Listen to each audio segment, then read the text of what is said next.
Hi everybody, I hope you're all doing well.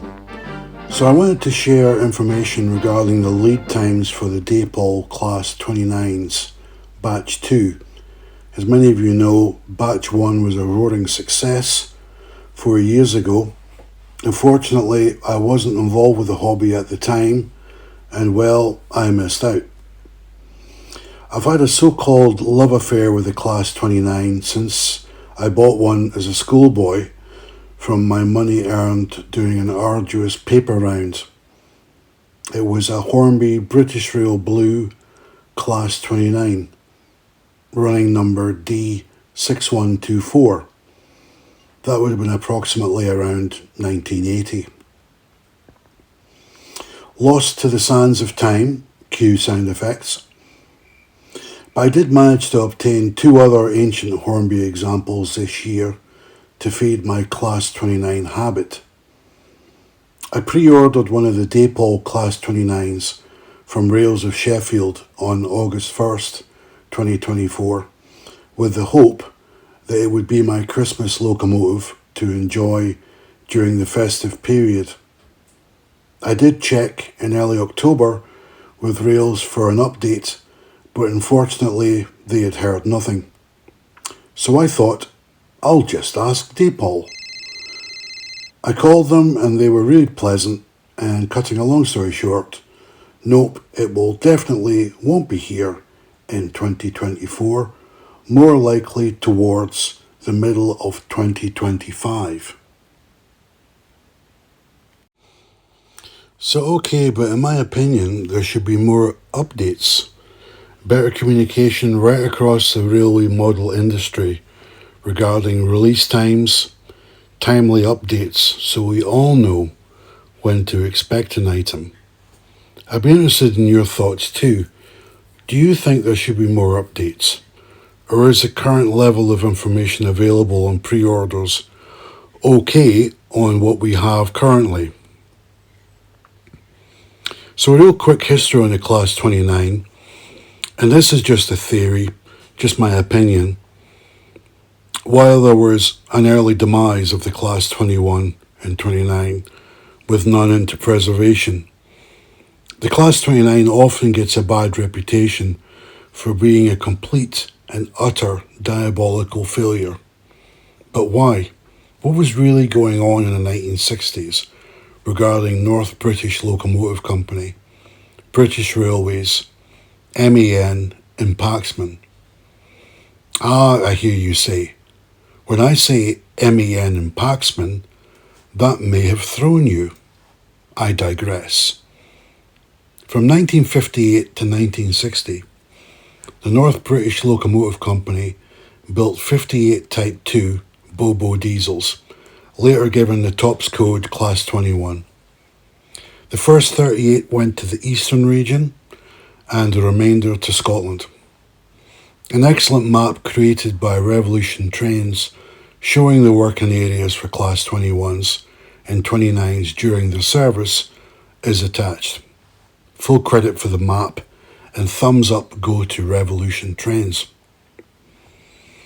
Soon all were transferred north of the border due to reliability problems.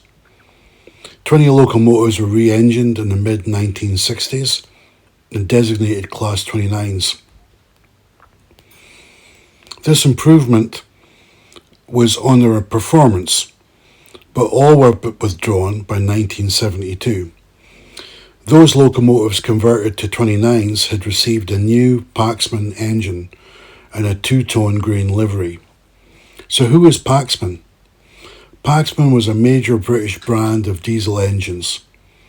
Ownership had changed on a number of occasions from the company's formation in 1865, and the brand is now part of MEN Energy Solutions.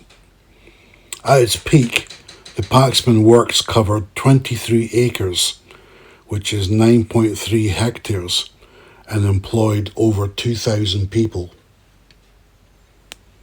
Diesel post 1952 designs, direct injection, we saw the YJ Ventura engines, which were used in the British Rail Class 14 and the British Rail Class 74, as well as the Class 29.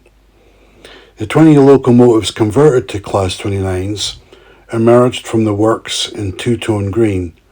Later, a handful were painted blue. A total of 58 Class 21 locomotives were produced by North British Locomotive Company between 1958 and 1960. Externally similar to the Class 22, they actually shared no mechanical parts. Unfortunately, the class proved to be unsuccessful due to their unreliable license-built MEN engines. Between 63 and 65, a total of 20 were rebuilt with the new Paxman Ventura Power Unit's VJ engine designation and became the Class 29.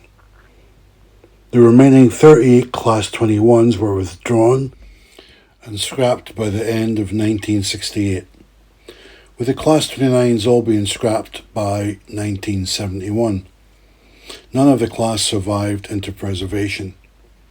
Diesel locomotive preservation was not on the minds of anyone during the 60s and 70s, as it was still relatively a new technology. It's worth noting that bankruptcy of North British in 1962 and the consequential lack of spares was a huge factor in the demise of the classes 21 and 29. Paxman engines were known for their power-to-weight ratio and were used in naval vessels, locomotives and other applications. James Noah Paxman founded the company in 1865, and it began by offering services to farmers, millers and builders. The company's main activity became the design and manufacture of diesel engines in the 1930s.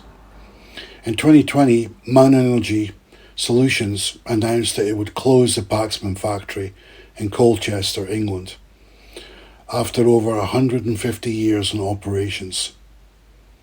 Unfortunately, Paxman engines are no longer made. So my theory is this: it's a combination of financial disaster, manufacturing flaws, and parts availability. Bankruptcy of North British, who were reportedly selling locomotives below cost for so-called lucrative British Rail contracts that unfortunately never came. A financial disaster in the making that would reverberate through everything they manufactured and maintained. Clearly there were manufacturing flaws in the license-built engines.